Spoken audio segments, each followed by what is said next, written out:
Hello all, welcome back to another video. Today we have settings video settings, controller settings, interface settings, all that good stuff. I'm going to be covering it all in today's video.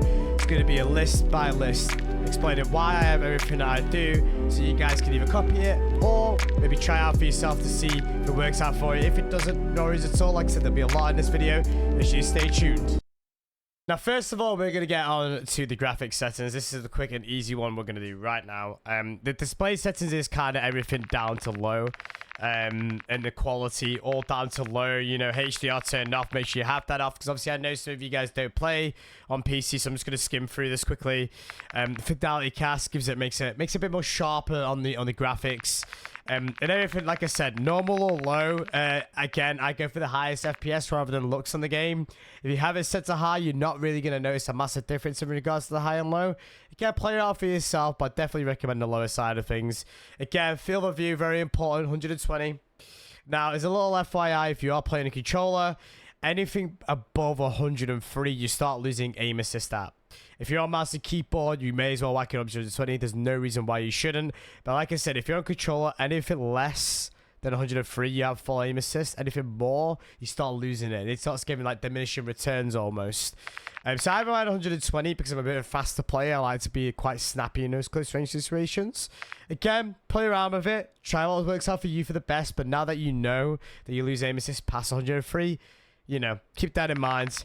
And again, everything on low. First person camera movement put on 50%. Definitely recommend that. I have inverted flashbang on, so if I get flashbang, the screen goes darker rather than white on the screen, because the white obviously hurts my eyes. But yeah, that's it for that. Moving on next, we have the controller settings. Now, the controller settings are something very, very important.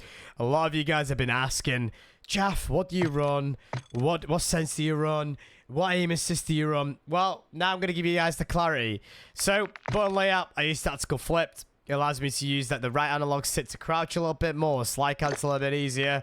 I don't put bumper ping on, I flip it. So I use L1 and R1 to shoot rather than L2 and R2. Again, Xbox is a bit different. Stick layout, default. Controller vibration is something that's really, really, really big right now. People don't realize it. Some people like it on. I don't. I think if you have controller vibration on, it reduces the aim assist that you have. Again, it's a bit of a weird one. Don't know if it's true or not. Maybe it's completely mental. You know, some people say that they lose aim assist. Some people say that they don't hit the shots as good. I think it may be placebo. Honestly, I prefer it off. I always have game with it off. Trigger effect is off. Deadzones, another massive setting. Now, a lot of people try to copy my dead zones, and I always recommend against it. The only two that you should really copy is the trigger ones. The analog ones are definitely dependent on what your controller stick drift situation is. If you don't really have much stick drift, you're looking at between 4 and 2. Anything more, you may be looking up to 10 because you want to reduce the amount of stick drift possible, because obviously you want to be hitting your shots. Again, this is very dependent on you and your controller and your current setup. I'd highly recommend not copying this, but now that you know, definitely edit it around for yourself, see what works out what better for you, and go from there. Aiming, I play with 10 cents. Now, a lot of people don't realize is that you need to make sure that you have the sense set on custom first, whack that down to 1.0, then whack it back down to the sense that you want. People don't realize that its defaults to 1.20 and it feels like it's a bit different. I always thought it felt different when it's defaults to 1.2. I'd highly recommend it. You port into 1.0 and then obviously edit your sense. So I play 1.0, 1010. ADS sense is a 0.70 to have a bit more control at those close quarter situation. Don't change any of this. Again, personally, I don't like changing that much settings. Aim response curve, dynamic. Very, very important. I think standard's a bit too heavy on the aim assist. Linear is not enough. Dynamic is a perfect hybrid in between for me. Again, if you feel like you need a bit more aim assist, whack it on standard. If you don't, maybe go for dynamic. Really go for those close range fights. I feel like I'm a lot more snappier. Linear is really, really good for the snipers. So if you're a sniper player, definitely whack on linear. Definitely works out better for you. Then anything else on here is completely default. I do not change any of this. Going over to gameplay. Again, big. Automatic tactical sprint is on in my eyes. It's overpowered. I don't think there's a reason why you shouldn't be using it. Tactical sprint is a little background. It's currently banned or got a gentleman agreement by the pros in the CDL. So if that's not to go off, then definitely, you know, try it for yourself. Slide maintain sprint is off. Tactical sprint double tap. Ground mantle on. Now again, I do play with this on or off. Sometimes I do change it. Slide behavior, I have that on slide. Now, I don't like dolphin diving. I personally don't think there's a need for it in Warzone. Again, if you're someone that does use it, keep it on. Slide behavior allows the slide cancels to be a lot more snappy, so I'd highly recommend it. Plunger behavior, these are all kind of default. I don't really change any of these settings. Again, I'll be going through it slowly so you guys can have a look. At attack stances, obviously you don't really use that in Warzone, so I've put it down to ADS down just in case the odd chance that I do, but I don't think you need to. It's good for shotguns, but that's basically it. Interact while reload. Prioritize interact is very important for BR. When you're on the floor, you want to be picking up those items really quick. If you're just landed in or you want to regain, you want to be picking up these items very quick. You don't want to be holding square or X, I believe it is on Xbox. Just quickly pick it up, you know. Prioritize interact is definitely way better.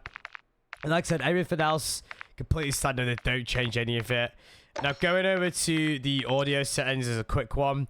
I play around with either sound bar or PC speakers in my eyes. They're the best audio mix.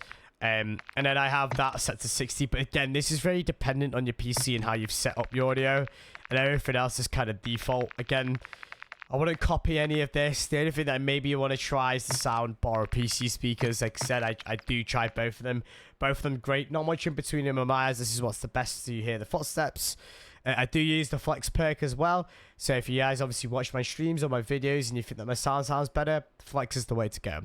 Now moving on to interface, the last settings. I do get a lot asked about color customization. Here's what I have on my screen. I set to me as bright yellow because I think that's a bit easier, but I set the enemy to bright green. The reason why I do that is because when you're on the big map, i.e. 𝗖cie𝗱𝗲, when you find strongholds or enemy black sites or enemy airstrikes, which will be in the new update season 2, this will be bright green rather than red. And I think it's a bit easier to catch on the eye. A lot of people do ask me, why do you do that? For me, personally, it's easy on the eye. So if you guys want to know how to change it, just come to here, interface settings, get to enemy, and obviously edit it that way. I don't have any other filters. I apply it to custom filter 2. World intensity. Obviously, you can kind of change this around. I have custom filter 2. Some people have it on none. I have it on 2. I just think it looks a little bit better. I have the HUD bounce to as little as possible. As you can see, can't bring it in anymore. You can go out, can't go in. The reason why I have that is that when you're looking at the center of your screen, you don't want to be moving your head or left to right to see the mini map, see how much ammo you've got or anything like that. Try and keep everything as much as you possibly can condensed into the middle of the screen because you're not moving your head as much, which means that you have faster reactions. So big one right there. Again, crosshairs I have on static. I don't like it moving around, it gives you motion sickness. And again, I have the center dot on default. I think it just looks better. I think it helps me a little better. And the rest of the settings are honestly definitely choosable for yourself, but default for me. I don't really change around much. Again, keyboard and mouse, I don't really play with it. But that is basically all the settings in today's video. If you guys like this type of video, if you guys like this style of content, let me know. I'll definitely do more of it in the future. But for right now, these are my settings. I appreciate all the support that's been shown on the videos recently. Thank you all very much. You guys have absolutely smashed 5,000 subs and already on the way to 6,000. And the live streams have been absolutely popping off in every way, shape, or form. And I can't thank you all enough. Until next time, guys, take it easy. Love you guys to bits. Peace, guys. Bye-bye.